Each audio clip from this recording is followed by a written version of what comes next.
Right. तो आज हम डिस्कस करेंगे डुअल सिंप्लेक्स मेथड। इससे पहले हम सिंप्लेक्स मेथड हम सीख चुके हैं। अभी तक जितना भी काम हमने किया है, आप समझ लें कि less than equal to constraints थी रेडीमिक्स मॉडल में, हमने सिंप्लेक्स मेथड से सॉल्व किया था। फिर M technique greater than equal to और इक्वल टाइप कंस्ट्रेंट्स को हमने एम टेक्निक के साथ किया था, वो भी सिंप्लेक्स मेथड ही था।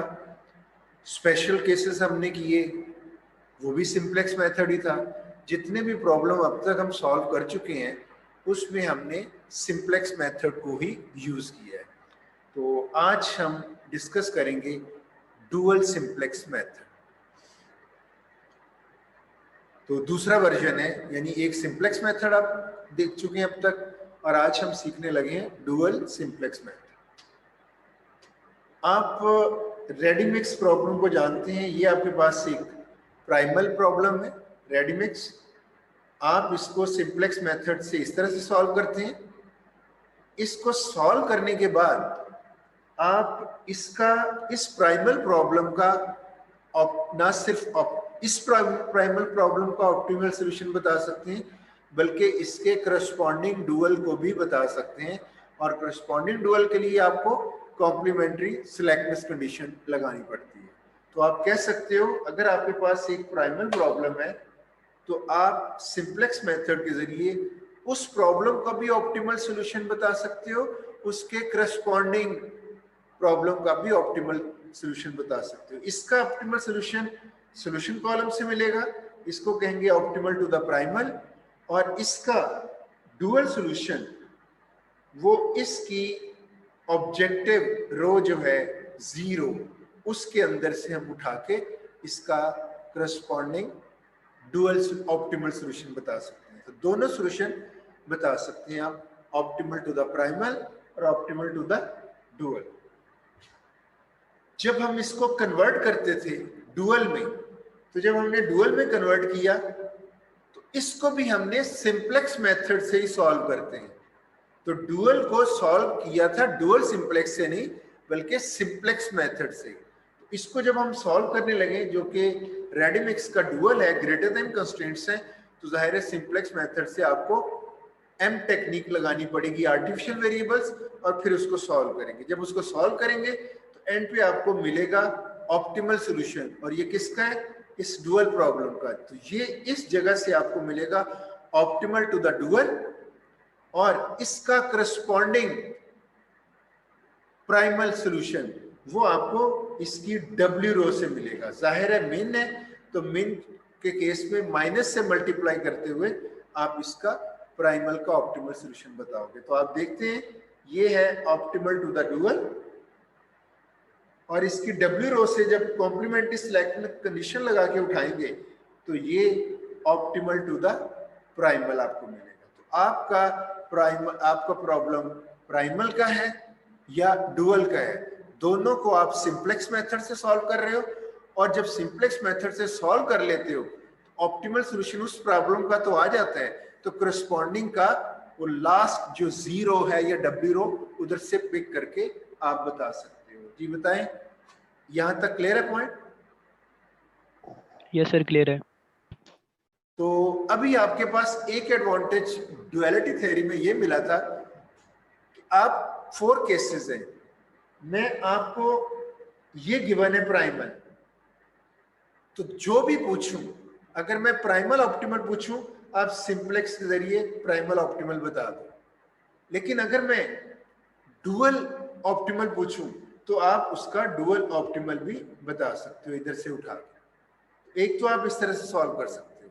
दूसरा, आपको अगर ये गिवन है तो इसको मैं कन्वर्ट कर सकता हूं डुअल में, तो अभी भी आप दोनों आंसर दे सकते हो, इसका ऑप्टिमल, डुअल ऑप्टिमल, और इधर से प्राइमल ऑप्टिमल। अब आपके पास चॉइसेस हैं कि आपके लिए कंप्यूटेशनल कॉस्ट किसकी काम है।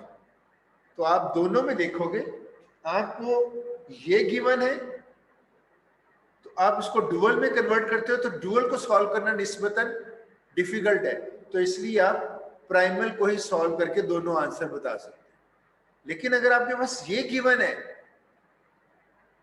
तो आपसे प्राइमल का सॉल्यूशन पूछा जाए तो मेरे ख्याल में इसकी कॉम्प्लेक्सिटी ज्यादा नजर आ रही है, तो इसको आप डुअल को डुअल में कन्वर्ट करके इसमें लेके आओगे और यहां से सॉल्व करके दोनों आंसर बता सकते हो। तो अब आपके पास चॉइसेस बढ़ गई हैं कि आप अपनी जो भी आपको कन्वीनियंट है, जिसकी कंप्यूटेशनल कॉस्ट कम है, तो आप अगर वो डुअल में कन्वर्ट करके करना पड़ता है या डायरेक्ट करना पड़ता है, तो आप डिसीजन ले सकते हो आपके लिए कौन सा बेस्ट, कौन सी ऑप्शन बेस्ट है।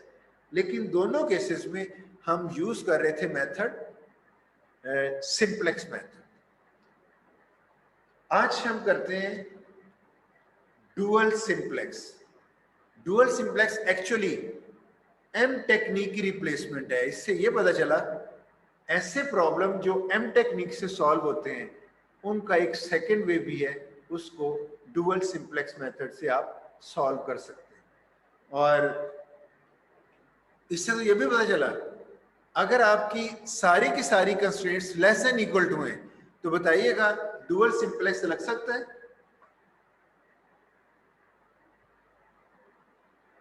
जी नो सर, नो सर, नहीं लग सकता। तो आपका डुअल सिर्फ और सिर्फ ऐसे मॉडल के ऊपर लगेगा जिसमें at least one greater than equal to constraint हो। लेस देन हो सकती हैं, लेकिन अगर at least one greater than equal to constraint है या इक्वल है, उस पे भी आप डुअल सिंप्लेक्स मेथड लगा सकते हैं। तो अभी मेरे पास मॉडल जो सामने है, इसमें दो कंस्ट्रेंट्स हैं और दोनों की दोनों ग्रेटर देन इक्वल टू है। अभी जरा गौर से देखें, इस प्रॉब्लम को पहले कभी देखा है आपने? ये कौन सा प्रॉब्लम है?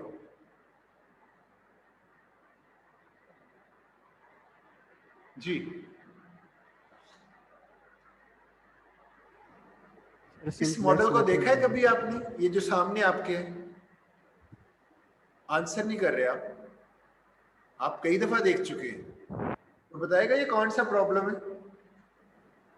सर आई थिंक वो वाला जो कि हम ना प्राइमल से डुअल कन्वर्ट कर रहे थे, वो वाला प्रॉब्लम। ये आपका रेडीमिक्स प्रॉब्लम का डुअल कन्वर्ट करके नजर आ रहा है। तो ये एक्चुअली आपका जो रेडीमिक्स प्रॉब्लम है, ये उसका डुअल वर्जन है। तो इसको हम सॉल्व करते हैं और अभी पता चल जाएगा कि डुअल सिंप्लेक्स एम टेक्निक से तो हमने सॉल्व किया। ये देखिए, इसी प्रॉब्लम को हमने एम टेक्निक से सॉल्व किया। हमें ये भी आंसर पता है और ये भी आंसर पता है, तो आज डुअल से सॉल्व करके दोनों आंसर्स को कंपेयर भी कर लें। जी डुअल सिंप्लेक्स के स्टेप्स देखते हैं। इसमें कोई एम टेक्निक यूज नहीं करनी, ना ही आर्टिफिशियल वेरिएबल्स को यूज करना है। तो देखिएगा, greater than equal to constraints है, मैंने इनको स्टैंडर्ड फॉर्म में लेके आने के लिए माइनस स्लैक वेरिएबल यूज करूंगा। -v1 इक्वल हो जाएगा -v2 इक्वल। तो जैसे ही मैंने नेगेटिव स्लैक या सरप्लस वेरिएबल्स इन्वॉल्व किए तो आपकी स्टैंडर्ड फॉर्म आ चुकी है। आर्टिफिशियल वेरिएबल यूज नहीं करेंगे तो क्या इश्यू आएगा, और हमने यूज नहीं करने इधर। जी सर आइडेंटिटी में सर इशू आएगा सर।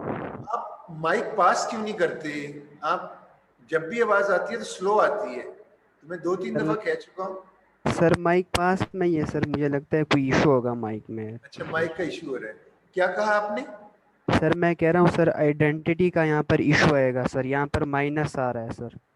आपने देखा होगा में, तो आपका जो स्टार्टिंग सॉल्यूशन वो नेगेटिव वैल्यूज के साथ आ रहा था, उसकी वजह से आपने आर्टिफिशियल वेरिएबल यूज किए थे। जब आर्टिफिशियल वेरिएबल नहीं यूज करेंगे तो आपका स्टार्टिंग सॉल्यूशन इनफिजिबल ही रहेगा, और डुअल सिंप्लेक्स मेथड इस चीज की इजाजत देता है। अब आप देखिए, मैं स्टार्ट करने लगा हूं, लेकिन मेरे पास ये जो आइडेंटिटी मैट्रिक्स है, मैंने डेटा एज इट इज इधर प्लेस कर लिया। आप देख सकते हो -24, -6, -1, -2 जीरोस, और कंस्ट्रेंट भी देख सकते हैं। ये डेटा 6, 1, -1, 0, -1, 0, वही डेटा आपको इधर है। और राइट साइड पे 5। इसको देखिए 4, 2, 1, 1, 0 -1, तो इसमें ये आइडेंटिटी मैट्रिक्स की नेगेटिव वैल्यूज आ रही हैं। इसको दूर करने के लिए आप क्या करोगे, इन दोनों साइड्स पे माइनस से मल्टीप्लाई कर दोगे, ये सारे साइन चेंज हो जाएंगे और ये -5 आ जाएगा। सेम इसी तरह इस सबको माइनस से मल्टीप्लाई करेंगे, ये सारे साइन चेंज हो जाएंगे और ये -4 आ जाएगा। उस साइन चेंज होने में आपको ये आइडेंटिटी मैट्रिक्स मिल जाएगी, ये 1 हो जाएगा और ये भी 1 हो जाएगा। तो देखते हैं, -1 से इनको मल्टीप्लाई किया तो ये देखिए सारी चेंज हो गई, ये 1 आ गया, लेकिन उसकी वजह से इधर -5 आ चुका है। इसको भी -1 इधर से मल्टीप्लाई किया और -1 इधर से, ये नेगेटिव आ गया, जिसकी वजह से आइडेंटिटी मैट्रिक्स हमारी ठीक हो गई। फॉलो किया पॉइंट को?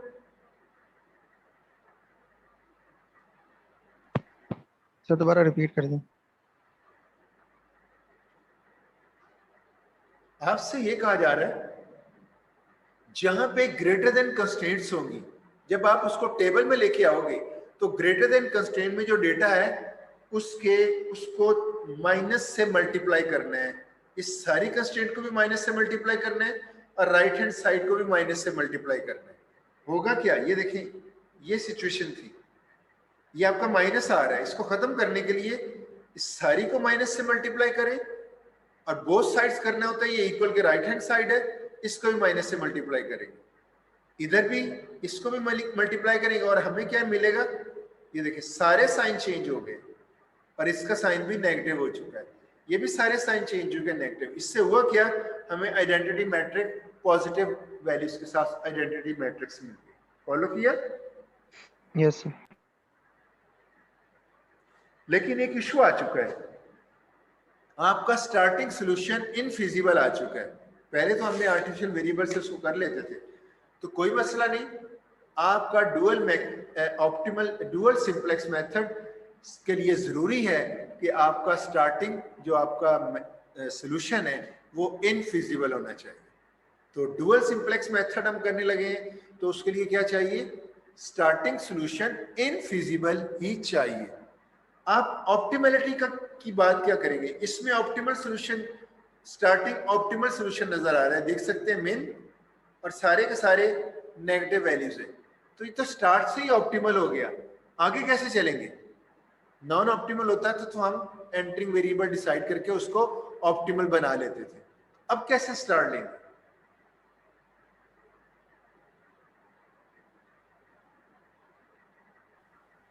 जी सर सबसे पहले यहाँ पर सर हम वो वाला सेलेक्ट करेंगे सर जो लीव करेगा सर, वो वाला सेलेक्ट करेंगे सर पहले। हाँ बिल्कुल ठीक है, अभी मैं इसको थोड़ा सा रिवाइज करवा दूं।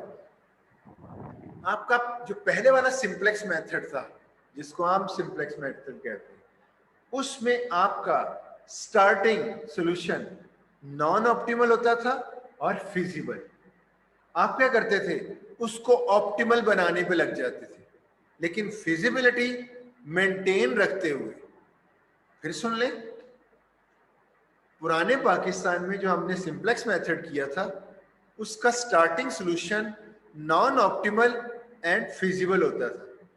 तो आप क्या करते थे, फिजिबल को फिजिबल मेंटेन रखते थे और नॉन ऑप्टिमल को टुवर्ड्स ऑप्टिमल लेके जाते थे, ऐसे ही था। Yes sir. इसमें उलट है, इसमें स्टार्टिंग डुअल सिंप्लेक्स मेथड में स्टार्टिंग ऑप्टिमल होता है और इनफिजिबल होता है, तो थ्रू आउट ऑप्टिमैलिटी को मेंटेन रखेंगे और इनफिजिबल को टुवर्ड्स फिजिबल लेके जाएंगे। बात फॉलो की? Yes sir.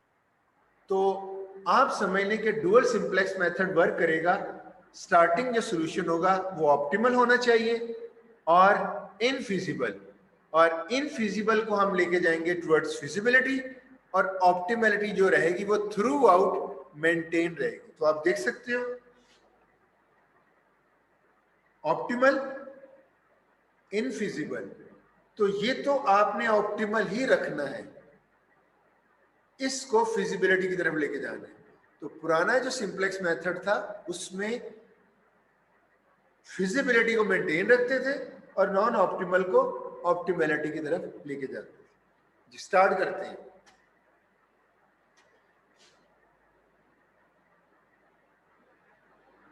तो मैंने जी पहले नहीं रखी थी, जी भी आप, हाँ एक चीज और है, ये डब्ल्यू आपको ऊपर नजर आ रही है, इसको मैं नीचे लिखना चाह रहा हूं, कोई फर्क नहीं पड़ेगा, आपको थोड़ी देर में पता चल जाएगा कि ये नीचे सूट करेगी। हमने पहले हम इस आइट्रेशन की डब्ल्यू रो कहां से देखते थे, इस आइट्रेशन के ऊपर।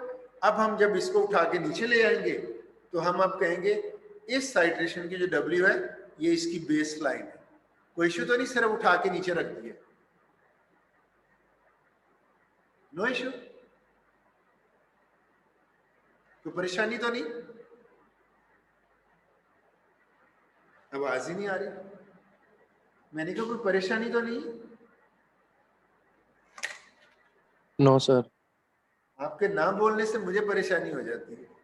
चलिए अब आपने क्या करना है, आपके पास ऑप्टिमैलिटी तो कंडीशन ऑलरेडी सेटिस्फाइड है, एंटरिंग वेरिएबल तो आप डिसाइड कर ही नहीं सकते, तो कम से कम लिविंग का डिसाइड कर सकते हैं। इनमें से कौन सा वेरिएबल लीव करेगा, जिसकी सॉल्यूशन वैल्यू मोस्ट नेगेटिव हो। अब ये जो मोस्ट नेगेटिव है ये सॉल्यूशन वैल्यू है, ये ऑब्जेक्टिव रो की का कोएफिशिएंट नहीं है, सॉल्यूशन वैल्यू है, माइंड में रखिएगा। तो मोस्ट नेगेटिव लीव करने का मतलब ये है कि ये जो वैल्यू मोर नेगेटिव है सॉल्यूशन, तो पहले उसको निकालने का काम कर लेते हैं। क्यों, हमने फिजिबिलिटी की तरफ तो लेके जाने हैं, लेकिन पहले किसको निकालने, जो मोर नेगेटिव हो। तो आपके लिए लिविंग रो कौन सी हो जाएगी, कौन सी हो जाएगी? V1 सर, रो V1, V1। उससे पहले हम इस प्रॉब्लम को एक और एंगल से देखते हैं।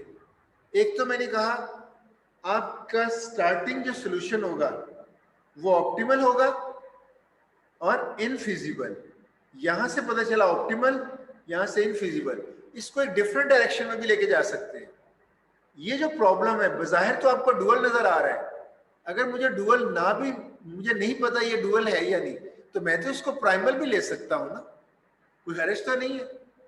क्यों, मुझे तो नहीं पता, मुझे तो अगर किसी ने ऐसी प्रॉब्लम दे दिया और कहा इसको सॉल्व करें, मुझे नहीं पता ये प्राइमल है या डुअल, तो मैं उसको प्राइमल भी समझ सकता हूं। तो मैं इसको फिलहाल प्राइमल समझ के लेके जा रहा हूं। तो प्राइमल प्रॉब्लम क्या है, इनफिजिबल। तो प्राइमल का जो सॉल्यूशन है इनफिजिबल। तो डुअल क्या होता है, डुअल आपको पता है इसकी ऑप्टिमल से निकालते होते हैं। ये primal, optimal to the primal, आपको ये है आपका इनफिजिबल। तो प्राइमल अगर सॉल्यूशन देखा जाए तो इनफिजिबल है, डुअल सॉल्यूशन आपने डब्ल्यू रो से उठाना है, मेन है नेगेटिव से मल्टीप्लाई उठाओगे तो फिजिबल होगा। तो मैंने जब कहा है आपको कि ये ऑप्टिमल है और इनफिजिबल है, थ्रू आउट ये ऑप्टिमल रखना है और इसको फिजिबल बनाना है, तो मैं इसको डिफरेंट एंगल से भी कह सकता हूं, प्राइमल इनफिजिबल, डुअल फिजिबल। मैं ऑप्टिमल कंडीशन की नहीं बात कर रहा हूं, सॉल्यूशन की बात कर रहा हूं। तो primal infeasible solution, dual feasible, और मैंने प्राइमल को फिजिबल बनाना है जबकि डुअल को फिजिबल मेंटेन रखते हुए। ऐसे भी कह सकता हूं, बताइएगा। Yes sir. तो मैं अभी इस एंगल से बात करूंगा, दोनों चीजें बात कर सकता हूं कि ऑप्टिमल मेंटेन करते हुए, या ये कह दूं, या डुअल सॉल्यूशन को फिजिबल मेंटेन करते हुए आपने प्राइमल का जो इनफिजिबल सॉल्यूशन है उसको फिजिबल बनाना है। तो किसी तरह से भी कहा जा सकता है। खैर, ये लेंगे हम लिविंग। जब हमने लिविंग लिया तो ये बन गई लिविंग रो। अब बताएं एंट्रिंग का कैसे डिसाइड करेंगे, ये तो ऑप्टिमल है, कैसे डिसाइड करेंगे? रेशियो लेंगे सर। रेशियो पहले इधर लेते थे, इधर कैसे रेशियो लेंगे? इधर नीचे लेंगे। तो आपको देखें ये डुअल सॉल्यूशन पड़ा हुआ है, इस वक्त आपका ये सॉल्यूशन हेल्प करेगा। तो आप इधर क्या करते होते थे, इस सॉल्यूशन को डिवाइड कर देते थे एंड पिवट कॉलम से। तो इधर आपका ये सोल्यूशन पड़ा है डुअल, इसको डिवाइड करोगे पिवट रो से, तो जब इधर रेशियो निकालनी है तो इसको इस सॉल्यूशन वैल्यू को डिवाइड करोगे पिवटल रो से, क्योंकि जब इधर रेशियो लेते थे उस वक्त सॉल्यूशन ये होता था, वो होता था कॉलम में, तो solution column divided by pivotal column, और इधर आपका होगा solution row divided by pivotal row. Follow किया पॉइंट को? सर हम इसको W को -1 से मल्टीप्लाई करें तो फिर ये प्लस तो नहीं हो जाएगा, फिर तो हमें ये करने की जरूरत क्या होगी?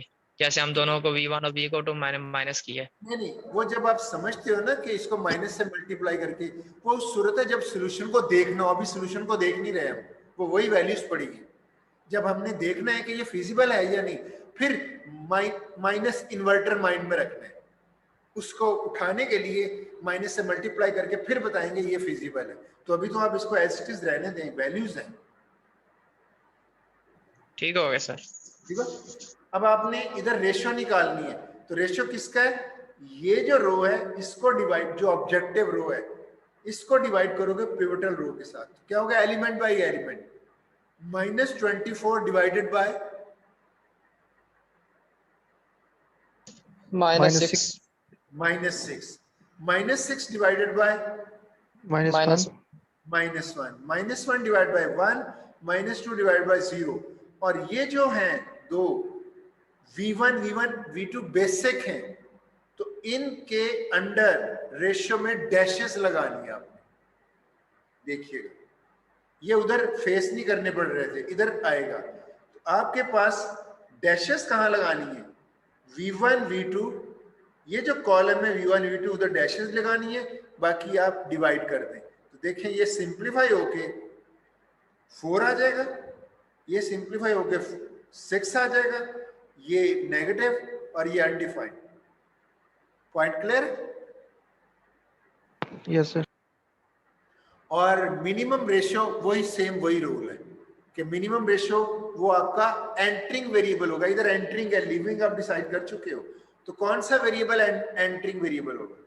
y1। क्यों? ये 4 मिनिमम रेशियो है तो उसका करस्पॉन्डिंग y1, ये आपका इधर देख लेते हैं, तो लीव करेगा V1 और इसकी जगह एंटर क्या होगा? y1। तो जब y1 एंटर हो रहा है तो ये आपकी पिवटल रो थी, तो न्यू पिवट रो कैसे कैलकुलेट करते हैं? Old pivot divided by pivot element -6। याद होगा आपको, ये जो रो ऑपरेशंस हैं सेम उसी तरह यूज होंगे जैसे सिंप्लेक्स मेथड में होते थे।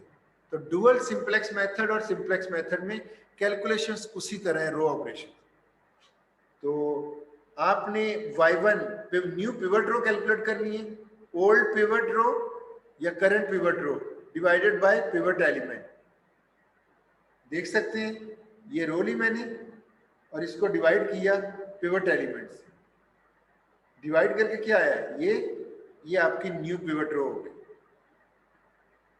नेक्स्ट V2, तो ये ओल्ड V2 है या करंट V2 और न्यू V2 कैलकुलेट करनी है। तो रो ऑपरेशन वो क्या था?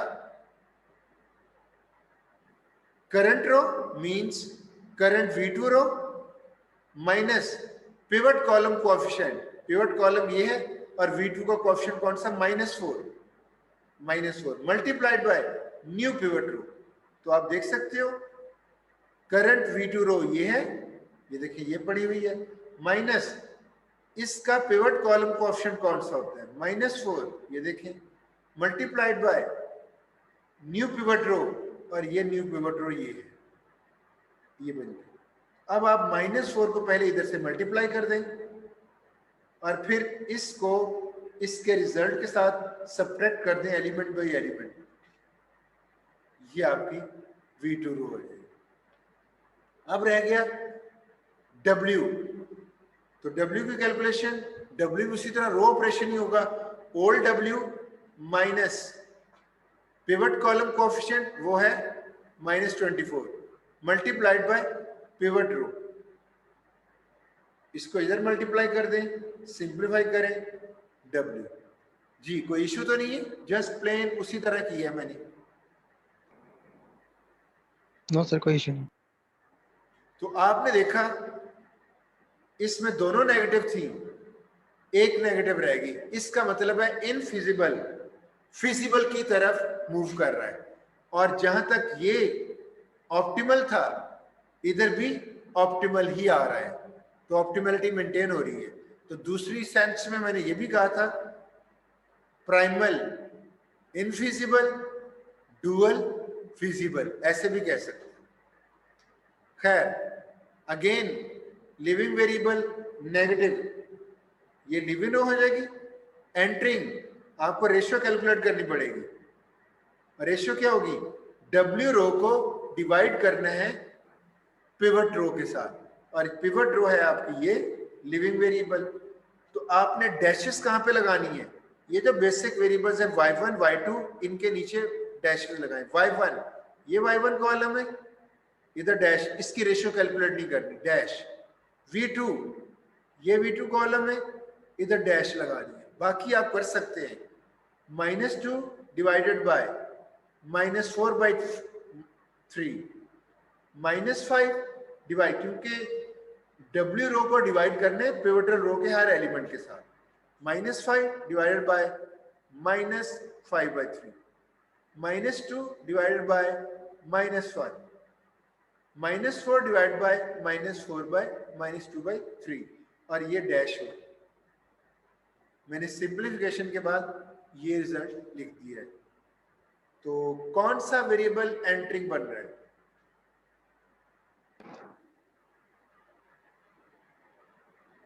y3 sir. मिनिमम रेशियो, ये मिनिमम रेशियो है 1.5। पॉइंट क्लियर यस हुआ? Sir, yes sir, yes sir, okay. y2 entering होगा, आप एरो इधर लगा दें, y2 एंटर्स। तो आप क्या करोगे, v2 लीव कर रहा है सेकंड, इधर सेकंड रो में, इसकी जगह क्या एंटर करना है, y2। ये आपने y2 एंटर कर दिया।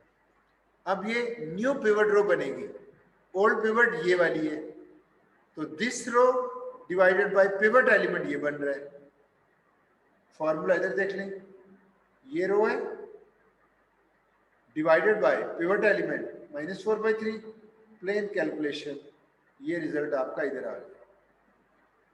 देन y1 को कैलकुलेट करनी, तो न्यू y1 कैसे होगा, old y1 minus its pivot column coefficient 1/6 multiplied by pivot row, और ये न्यू पिवट रो 1/6 इधर मल्टीप्लाई कर दें, और बाद में सब्ट्रैक्शन कर दें दोनों की, आपके पास न्यू y1 हुआ है। जस्ट रो ऑपरेशन और कुछ भी नहीं। W रो देखनी है, W कैसे कैलकुलेट होगा, new W old W minus its pivot column coefficient. Pivot column coefficient क्या होगा, -2। गुड, और मल्टीप्लाइड बाय पिवट रो, और ये पिवट रो है। तो आप देख सकते हो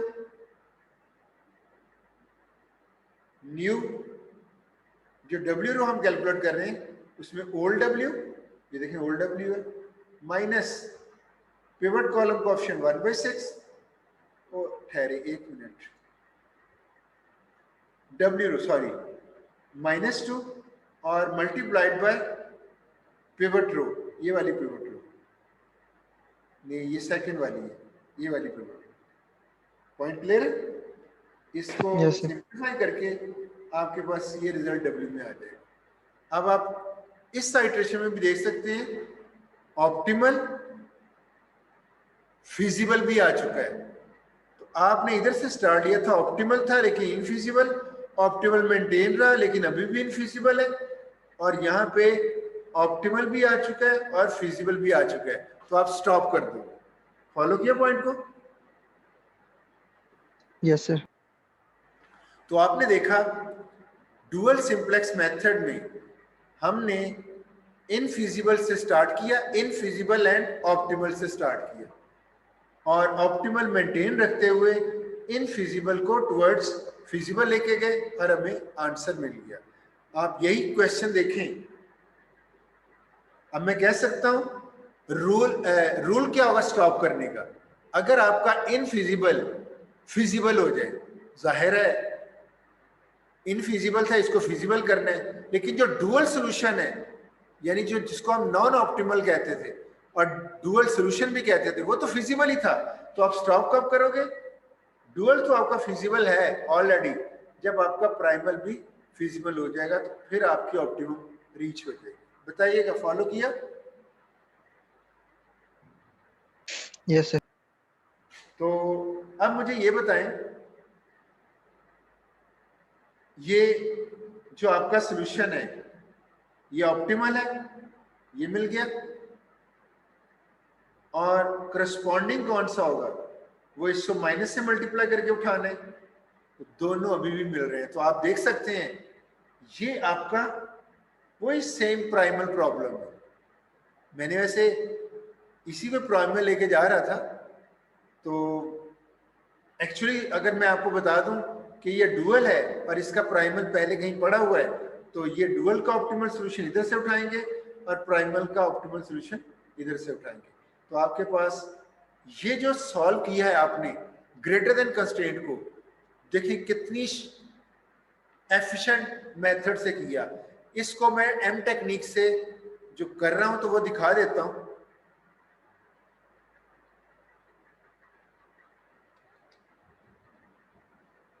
ये देखिए, यही मेथड को आज सॉल्व किया ना हमने डुअल सिंप्लेक्स से। तो आपने इस ग्रेटर देन को जब एम टेक्निक से सॉल्व किया तो देखिए कितनी कंप्यूटेशनल कॉस्ट है। और इसी प्रॉब्लम को अगर हमने डुअल सिंप्लेक्स मेथड से सॉल्व किया तो अंदाजा कर सकते हैं आप कि आपकी आइटरेशंस कितनी कम हो गई। डिफरेंस देख सकते हैं? Yes sir. तो डुअल सिंप्लेक्स मेथड से जिंदगी और आसान हो जाएगी। आप अगर समझते हैं कि एम टेक्निक एक्सपेंसिव है तो आप डुअल सिंप्लेक्स मेथड यूज कर सकते हैं, और डुअल सिंप्लेक्स मेथड है रिप्लेसमेंट ऑफ एम टेक्निक। जी, आप ये देख रहे हैं कि जिंदगी आसान से आसान होती जा रही है। एग्री करते हैं? यस सर, पहले आइट्रेशन ज्यादा होती थी, अब कम हो गई। ज्यादा जिंदगी सर मुश्किल होती जा रही है। यस, जो ट्रेडिशनल स्टूडेंट होगा, कैजुअल स्टूडेंट, वो तो कहेगा लो पहले सिंप्लेक्स मेथड से नहीं जान छूटी थी, अब डुअल सिंप्लेक्स मेथड आ गया, उसकी अप्रोच तो ये होगी। और जो इसको इंटरेस्ट लेके पढ़ रहे हैं वो कहेंगे कि देखो हमें एक और नई चीज पता चल गई और उससे आपकी जिंदगी इतनी आसान हो चुकी है कि आप बड़ी मिनिमम कैलकुलेशन से ये आंसर कर सकते हैं। तो माइंड अप्रोच देखें दोनों की। अच्छा स्टूडेंट कहेगा कि जिंदगी और आसान हो गई है, एक नई चीज सीख ली, और जो कैजुअल स्टूडेंट है वो कहेगा एक और मुसीबत नाजल हो गई डुअल सिंप्लेक्स के मेथड में। एक पहले सिंप्लेक्स मेथड कम था जो डुअल सिंप्लेक्स मेथड को भी सीखना पड़ गया। तो दो डिफरेंट स्कूल ऑफ थॉट्स हैं, दो डिफरेंट अप्रोचेस हैं सोचने की। फॉलो कर रहे हैं मेरी बात को? Yes sir. तो अब आपके पास बड़ी जबरदस्त ऑप्शन आ चुकी है। अगर एम टेक्निक वाला अगर मॉडल है उसमें एक भी ग्रेटर देन कंस्ट्रेंट है तो एम टेक्निक की बजाय आप डुअल सिंप्लेक्स मेथड यूज कर सकते हैं। हाँ, अगर आपको एग्जाम में कहा जाता है ग्रेटर देन कंस्ट्रेंट के साथ एम टेक्निक से करना है तो फिर डुअल से करने की परमिशन नहीं, क्योंकि उसमें तो चेक ही यही किया जा रहा है कि आपको एम टेक्निक आती है या नहीं, तो एम टेक्निक से ही करना किया जाएगा। लेकिन अगर ये बताया ना गया हो, सिर्फ ये कहा गया हो solve the following LP model, तो फिर आपकी अपनी चॉइस है, आप एम टेक्निक से करो या डुअल सिंप्लेक्स, क्योंकि एग्जामिनर की कोई रिक्वायरमेंट नहीं। फॉलो किया पॉइंट? Yes sir.